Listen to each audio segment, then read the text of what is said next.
उपचुनाव किशोर के बीच रोज अलग अलग तरह की खबरें आती हैं। कौन बनेगा प्रत्याशी, किस पर खेलेगी पार्टियां दांव, इस तरह की तमाम चर्चाओं के बीच दौसा से जो खबर आ रही है वो वाकई में काफी दिलचस्प है। दौसा में उपचुनाव में अब नरेश मीणा दांव खेल सकते हैं। क्या है इस बात में सच्चाई, और अगर ऐसा होता है तो दौसा के समीकरण किस तरीके से बनेंगे, बताएंगे आपको सब कुछ डिटेल में इस वीडियो में, इसलिए बने रहेगा आखिर तक हमारे साथ। नमस्कार, मैं हूं चेतना शर्मा। आपने देखना शुरू कर दिया है संवाद भारत का, भारत के लिए। और इस मुद्दे पर बातचीत करने के लिए मेरे साथ मौजूद है editor in chief Varun Bhansali ji. Varun sir, जिस तरीके से उपचुनावों का बिगुल बच चुका है, हर पार्टी युद्ध स्तर पर अपनी तैयारियां शुरू कर चुकी हैं।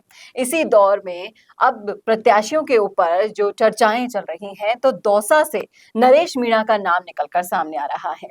तो क्या नरेश मीणा पर दाव खेलेगी कांग्रेस? देखिए, समझने वाली बात यह है कि नरेश मीणा जो थे वो कितने टिकट की भूख है उनको, ये हमें इनके पुराने वायरल हुए वीडियो से साफ पता चलता है। और जब इनको टिकट नहीं दिया जाता तो किस तरह से तिलमिला के सब कुछ तहस नहस करने पर लग जाते हैं, ये भी हमें साफ तौर पे पता है।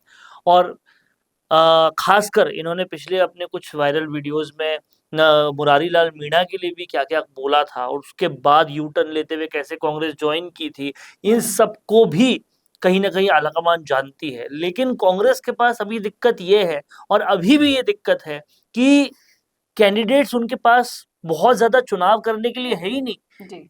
दौसा सरी की विधानसभा में उनके पास बहुत ज्यादा ऑप्शंस है ही नहीं। मुरारी लाल मीणा अगर सांसद बन गए तो किसको वो विधायक की जगह दी जाए, इसके लिए कोई खास ऑप्शन नहीं है। हाँ, लेकिन मुरारी लाल मीणा खुद अगर अपने किसी परिवारजन के लिए टिकट मांग लेते हैं तो फिर कांग्रेस को देना पड़ेगा। जी। हालांकि वो ऐसा नहीं करेंगे, ऐसा भी बहुत सारे पॉलिटिकल गलियारों से सुनने को मिला है।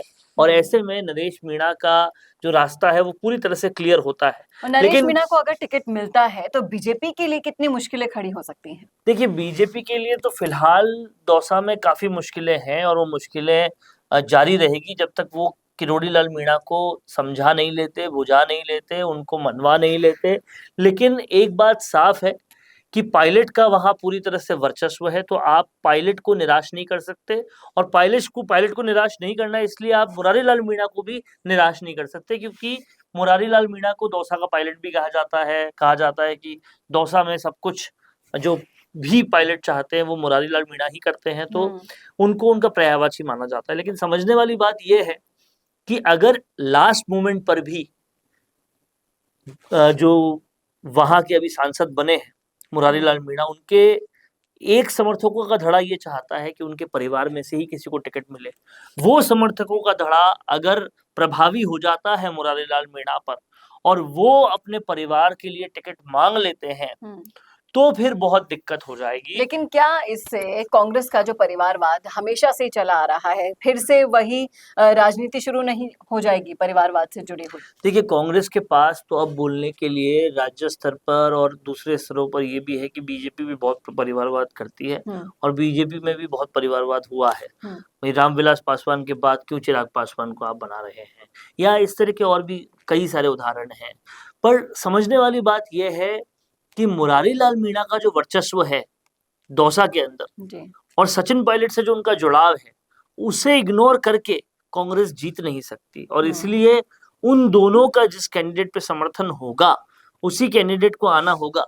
हालांकि नरेश मीणा के पास लोकप्रियता है, और लोकप्रियता कहीं ना कहीं इसलिए भी है क्योंकि वो दौसा की राजनीति में एक युवा पीढ़ी को बिलोंग कर रहे हैं।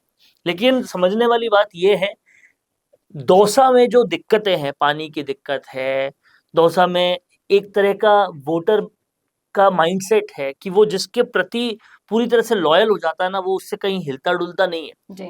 और जिस बात से अगर वो नाराज हो जाता है तो वो नाराज ही रहता है। जैसे वो नाराज हो गया कि किरोड़ी लाल मीणा को आपने बड़ा पोस्ट नहीं दिया, तो वो नाराज ही रहता है। जी। अब ऐसे में उस वोट बैंक को आप किस तरह से, किस समझदारी से पूरी तरह से किक ऑफ करते हो, वो वाली बात बहुत इंपॉर्टेंट है। और मुझे लगता है कि नरेश मीणा एक अच्छी चॉइस होती है अगर मुरारी लाल मीणा और सचिन पायलट को कतई कोई दिक्कत नहीं होती तो, और मुरारी लाल मीणा अपने परिवार में से किसी के लिए टिकट नहीं मांगते तो। ये दोनों समीकरण अगर बैठ जाते हैं तो नरेश मीणा ना सिर्फ इनको यहाँ पे फायदा देंगे, बल्कि आगे जाके कोटा में से आपको पूरी तरह से कोटा विधानसभा, बूंदी विधानसभा, हाड़ौती में घुसने के लिए भी नरेश मीणा बहुत हेल्प करेंगे। उनका वहां पर भी बहुत जी। जबरदस्त वर्चस्व जिस है। तरीके से लोकसभा चुनाव में आपने देखा था, नरेश मीणा की बगावत देखी थी, लेकिन नरेश मीणा को दौसा का छोटा किरोड़ी भी कहा जाता है। तो अब आपको क्या लगता है कि ये छोटा किरोड़ी असली किरोड़ीलाल मीणा के वर्चस्व को खत्म कर सकता है दौसा से? क्योंकि अगर आप सिनेरियो देखेंगे तो अब कांग्रेस का एक छत्र राज, अगर नरेश मीणा को टिकट मिलता है, वो जीत जाते हैं, तो एक छत्र राज वहां पर दिखाई दे रहा है। देखिए, बात बिल्कुल सही है और कहीं न कहीं किरोड़ीलाल मीणा का इस्तीफा देना भी इसीलिए ज़रूरी था यहाँ पर। किरोड़ीलाल मीणा और आप दौसा की राजनीति समझेंगे, तो वो इस्तीफा देना भी इसलिए ज़रूरी था क्योंकि उनके समर्थक भाजपा की इस बात से नाराज़ हो चुके थे कि भाजपा ने एक आदिवासी नेता को बड़ी पोस्ट नहीं दी और वो नाराज़गी अगर उनको अपने समर्थकों के साथ रहना है, तो उनको भी व्यक्त करनी ज़रूरी थी। अब ऐसे में अगर भाजपा मध्य प्रदेश की तर्ज पर यहाँ मंत्रिमंडल विस्तार उपचुनाव से पहले नहीं करती, किरोड़ीलाल मीणा को कृषि के साथ-साथ या तो पंचायती राज दे देती है या फिर कुछ और बड़ा जब तक उनके साथ सम्मानजनक स्थिति में नहीं लाती, तब तक सब कुछ कांग्रेस के पाले में है। लेकिन ऐसा समझा जा रहा है कि भाजपा के मध्य प्रदेश के अंदर भी कुछ ऐसा क्राइसिस हुआ और एकदम से मंत्रिमंडल विस्तार किया गया। तो राजस्थान में भी ऐसा होना बहुत संभव है क्योंकि यहाँ पर भी जाट जाति से लेकर, मीणा जाति से लेकर गुर्जर जाति तक नाराज काफ़ी हैं, जिस तरीके से इन्होंने पोर्टफोलियोज़ बाँटे हैं उससे। तो मंत्रिमंडल विस्तार होना बहुत ज़रूरी है। अब ये भाजपा करती है या नहीं, वो देखने वाली बात होगी। अगर नहीं करती, तो फिर सब कुछ कांग्रेस के पाले में है। फिर नरेश मीणा भी क्या, मुरारीलाल मीणा के परिवार में से भी कोई क्या, सब लोग जीत सकते हैं। जी। तो आप क्या सोच रहे हैं इस मुद्दे पर? हमारे चैनल पर भी मैं आपको बताऊं कि नरेश मीणा की काफी अच्छी फैन फॉलोइंग है, लोग उन्हें पसंद करते हैं, देखना चाहते हैं उनकी राजनीति में किस तरीके से अगर उन्हें मौका मिलता है तो वो दौसा के लिए क्या-क्या कर सकते हैं।